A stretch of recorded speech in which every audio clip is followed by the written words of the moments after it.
नमस्कार। न्यूज डमका में आप सभी का स्वागत है। मैं महेश विचारे। दोस्तों, बांग्लादेश में जो आंदोलन हुआ और उस आंदोलन के बाद वहां पे जो तख्ता पलट हो गया है, शेख हसीना की सरकार जाने के बाद अभी एक अंतरिम सरकार वहां पे बनी है। उस आंदोलन के दरमियान वहां पर हिंदुओं पर जो अत्याचार हुए, उसके बाद प्रधानमंत्री नरेंद्र मोदी ने खुद वहां के जो अभी प्रमुख सलाहकार है मोहम्मद यूनुस, उनसे बात की थी। उनका अभिनंदन भी किया था कि वहां पे वो सरकार में आ गए, लेकिन उसी वक्त उन्होंने वहां के हिंदुओं के बारे में भी चिंता प्रकट की थी कि वहां पे हिंदुओं पर अत्याचार हो रहे हैं, उनके मंदिर तोड़े जा रहे हैं, तो हिंदुओं पर यह अत्याचार ना हो। नई सरकार आने के बाद इस तरह के बात नरेंद्र मोदी ने उनसे की थी। उसके बाद वहां के कुछ हिंदू संगठन भी मोहम्मद यूनुस से मिलने गए थे, उनसे बैठक हो गई थी। तभी भी उनको वादा किया गया था कि हिंदुओं पर ऐसे अत्याचार नहीं होंगे, लेकिन अभी भी हिंदुओं पर अत्याचार जो है वो हो रहे। अब वो अत्याचार इस प्रकार के हैं कि वहां पे जो प्रमुख कई शिक्षण संस्थाएं हैं, वहां पे काम करने वाले जो हिंदू हैं, शिक्षक हैं, उनको अभी जबरन उनकी नौकरियों से इस्तीफा देना पड़ रहा है। उन पर यह कार्रवाई हो रही है, उनको घेरा जा रहा है, उन पर दबाव डाला जा रहा है कि उन्होंने ये नौकरी जो है वो छोड़ देनी चाहिए, इस्तीफा दे देना चाहिए। ऐसे पहले भी इस तरह की बातें हुई थी, लेकिन तभी सबूत सामने नहीं आए थे। लेकिन अभी सबूतों के साथ ये सामने आ रहा है कि कुछ शिक्षण संस्थाओं में या कुछ यूनिवर्सिटीज में जो भी प्रिंसिपल हैं, जो शिक्षक हैं, उनको जबरन इस्तीफा देने पर मजबूर किया जा रहा है और इस्तीफा लेने के बाद उनको यहां से निकाला जा रहा है। तो अभी ये सब लोग जो हैं, जो हिंदू शिक्षक हैं, प्रिंसिपल हैं, जो भी वहां पे काम करने वाले और भी कोई कर्मचारी होंगे, वो सभी इसी चिंता में कि अब वो क्या करेंगे।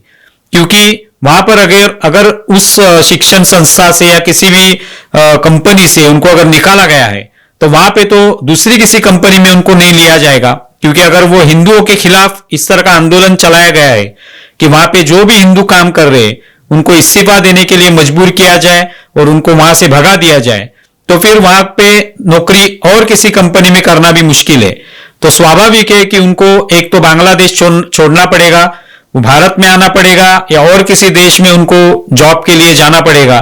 तो ये इस तरह के हालात अभी हिंदुओं के बारे में। जब आंदोलन हुआ था तभी बहुत सारे हिंदू जो परिवार थे उन पर भी हमले हुए।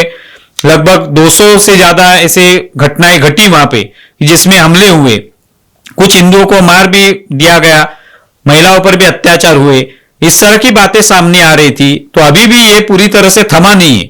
नई सरकार आ गई है, मोहम्मद यूनुस तो नोबेल पुरस्कार विजेता हैं और उनकी तरफ से ये वादा भी किया गया था कि हिंदुओं की रक्षा की जाएगी, उन पर कोई आंच नहीं आएगी, लेकिन ये अभी होते हुए नहीं दिखाई दे रहा है। तो अभी हिंदुओं पर जो अत्याचार हो रहे हैं इस तरह के, उसका क्या हल निकाला जाए। अभी प्रधानमंत्री नरेंद्र मोदी ने तो उनसे बात की थी, उसके बावजूद वहां पे इस तरह के हालात हैं।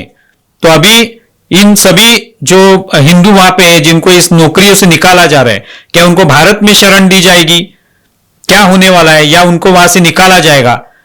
तो एक तरीके से ये सबूत सामने आने के बाद ये स्पष्ट हो रहा है कि हिंदुओं पर अत्याचार हो रहे हैं। सिर्फ ये खबरें नहीं है या किसी वेबसाइट पे, किसी चैनल पे, किसी न्यूज़पेपर में आई हुई खबर नहीं है। तो ये सबूतों के साथ दिया जा रहा है। जो कि एक शुक्ला रानी हल्दर नाम की एक प्रिंसिपल थी, उनको वहां से निकाला गया।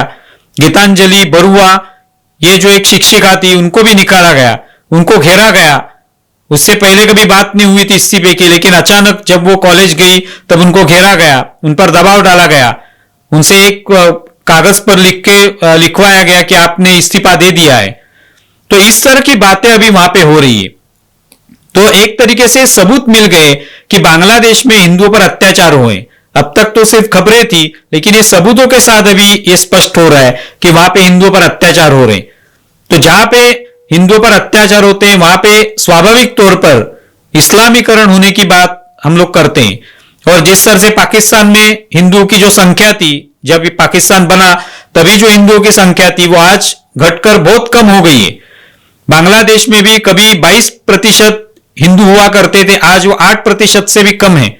तो इसका मतलब यही है कि वहां के हिंदुओं को भगाया जा रहा है या उनको धर्मांतरित किया जा रहा है, उनको पीड़ा पहुंचाई जा रही है। तो इसके वजह से हिंदुओं की संख्या कम हो रही है। तो स्वाभाविक तौर पर वहां पे अब इस्लामीकरण तो होने वाला है क्या, इस तरह की बात अगर कोई करेगा तो उसमें कोई गलत नहीं होगा। अगर वहां पे इस्लामीकरण हो रहा है तो इसका मतलब यही है कि हिंदू जो है, जो भी अनेक नौकरियों में काम कर रहे हैं, अनेक जगह पे उनके शायद कोई बिजनेस होंगे, तो वहां से वो भगा दिए जाएंगे, यही इसका मतलब है। और इसका मतलब यही होता है कि जैसे अभी कुछ दिन पहले ही जो मोहम्मद यूनुस के नेतृत्व में भी सरकार आई है, उन्होंने जिस तरह से वहां की एक जमात इस्लामी जो संगठन है उस पर जो पाबंदी लगाई गई थी शेख हसीना के समय, उस पाबंदी को हटा दिया गया है।